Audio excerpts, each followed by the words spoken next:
Who said that children can't change the world? This is Teenage Tech Stories, the podcast where today's teens talk about their incredible technological achievements. From developing groundbreaking algorithms to innovating in healthcare or even leading their own non-profit organizations, these young entrepreneurs are proof that it's never too early to start making the world a better place.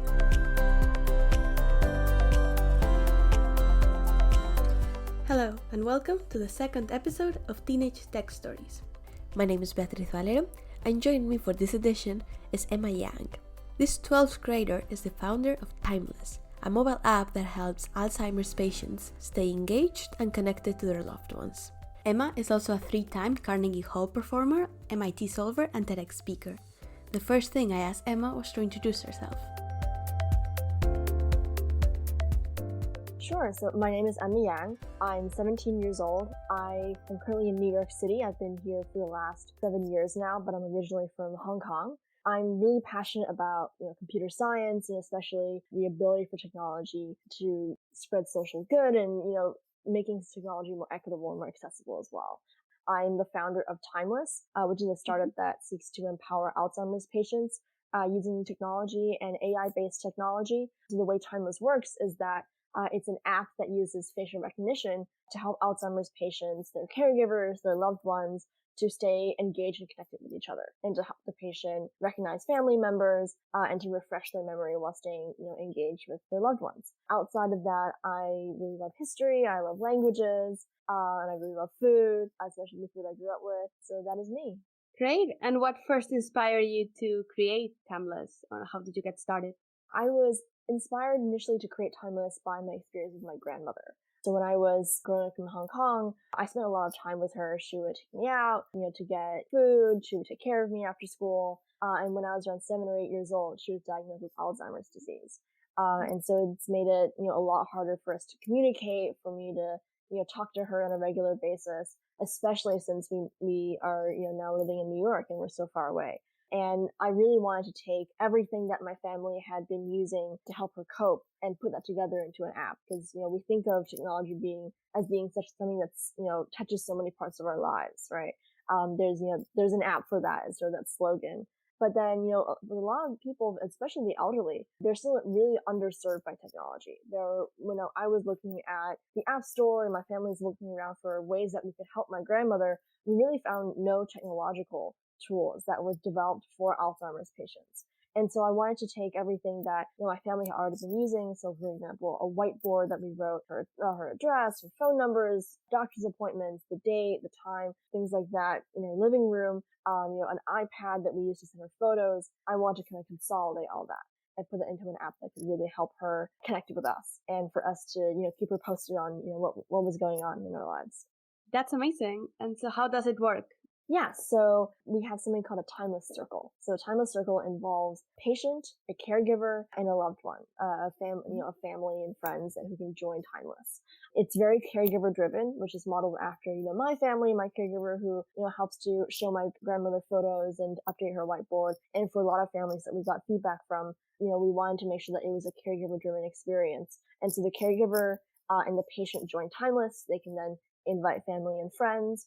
And so these loved ones can now send photos to the patient, and facial recognition technology will tag all the faces in those photos with their names. So for example, you send a picture of me, it'll say this is Emma, your granddaughter. And so when the patient is scrolling through Timeless, they can, not only see like, oh, Emma, went out to the beach today, but that also that, oh, this is Emma and I can remember her face and recognize her.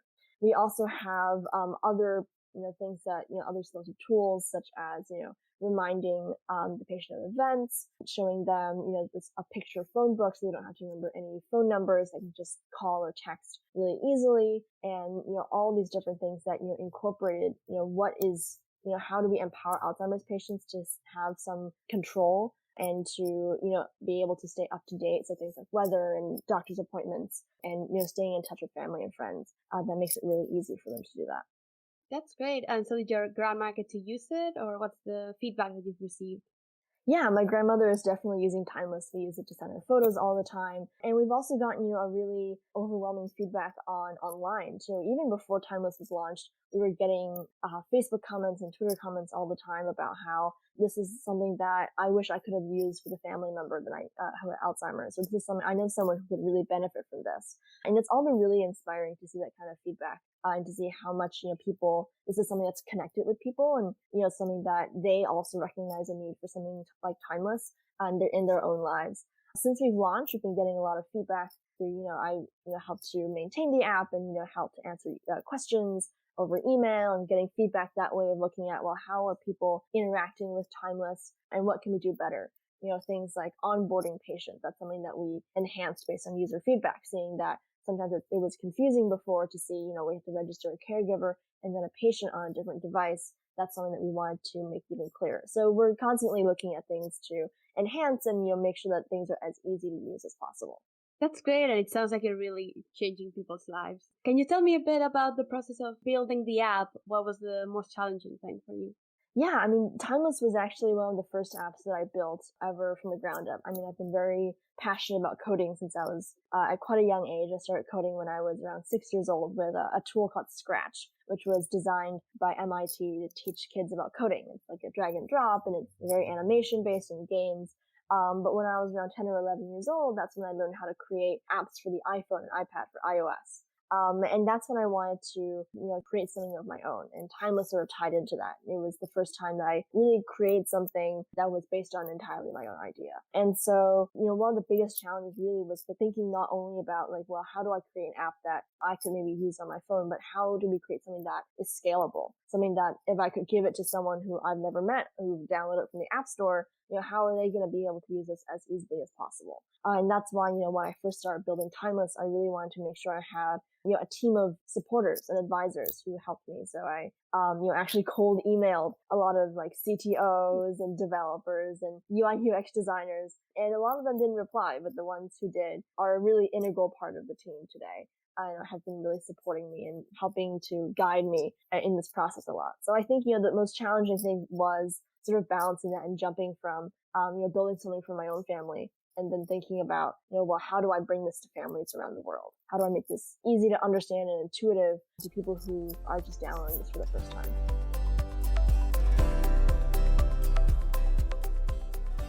Find us at Tech for Good on LinkedIn, Facebook and Instagram, and on Twitter at @techforgood_.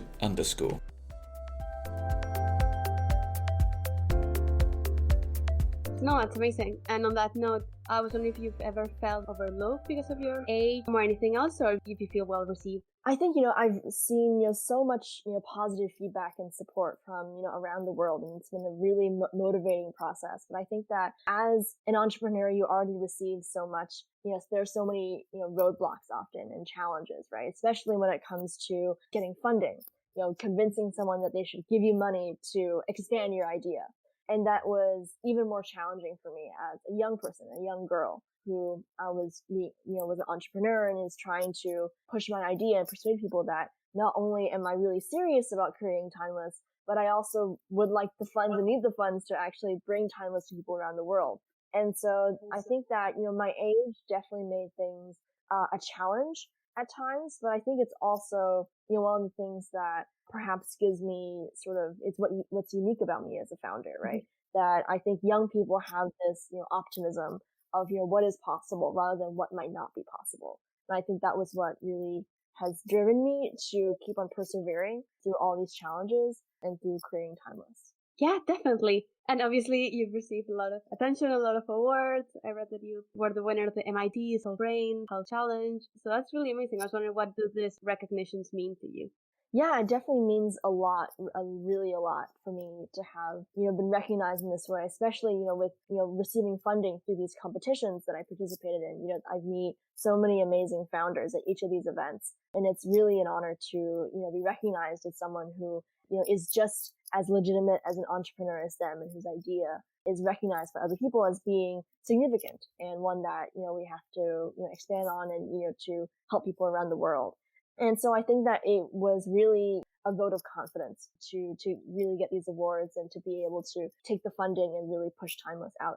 Because that funding was what allowed me to take Timeless to where it is today and to put it out on the App Store and create what's out there right now. Yes, definitely. And you also won first place in the US on the Technovation Challenge. So I don't know if you could tell me a bit about that experience. I hear you're very passionate about like women in STEM and motivating girls to code. Yeah, so Technovation actually precedes Timeless. That was from when I was actually 10 years old. I had just moved to the US. And I found the Technovation Challenge, which is this technology entrepreneurship competition for girls.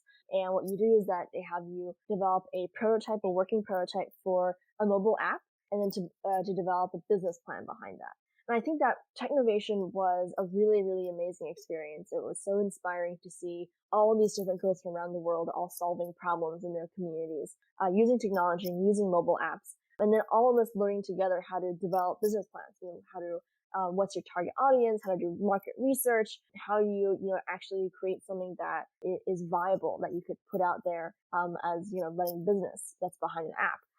And so I think that was really my springboard into the skills that I brought into Timeless. Seeing an idea or seeing a problem that at your first middle school at summer camp for girls. But the Opportunity Project was sort of one of my first projects. I participated with a tool that visualized summer lunch sites, free summer lunch sites in the US. And that was when I was first learning how to code in the Wolfram language, which is the language that Wolfram Research develops, and doing more sort of data science and really interacting with real world data in that way. And so I've learned so much from doing projects like these, and I love doing these little research projects on the side, learning more about machine learning and AI and neural networks. That's what I've also been doing over the course of high school outside of Timeless, and I'm really hoping to continue that in the future. Yeah, sounds amazing. And obviously, as you said, you're doing a lot of mentorship. What is the one thing that you would like young people to know? Yeah, I think that, I would say, even though it seems that it's so hard to get started, especially with STEM, I would say, just get started, just persevere. It may seem, daunting to learn something like, programming for the first time or engineering or the sciences. But I think that, for me at least, it's been a really rewarding experience. You meet a lot of amazing people along the way. And I think that, just perseverance will kind of turn it into something that is really amazing, really fascinating to learn about. Amazing. And just looking towards the future, kind of what are you excited about? What do you want to do in the next few years? Yeah, so I'm going to be starting in college this fall, and I'm hoping to study computer science and also delve into math and economics and maybe, neuroscience. I'm interested in a lot of different things. I hope to continue working on Timeless as well and continuing to maintain that and, potentially expand it. In the past few years, we've been doing translating Timeless into more languages, and I hope to do that more in the next few years to make it more accessible globally. And I'm really excited to deepen my interest in in the things that I'm really passionate about. And so I'm very excited to do more research, do more entrepreneurship, and keep working on Timeless as well. That's great. I'm really excited to see where you go from here. Thank you so much.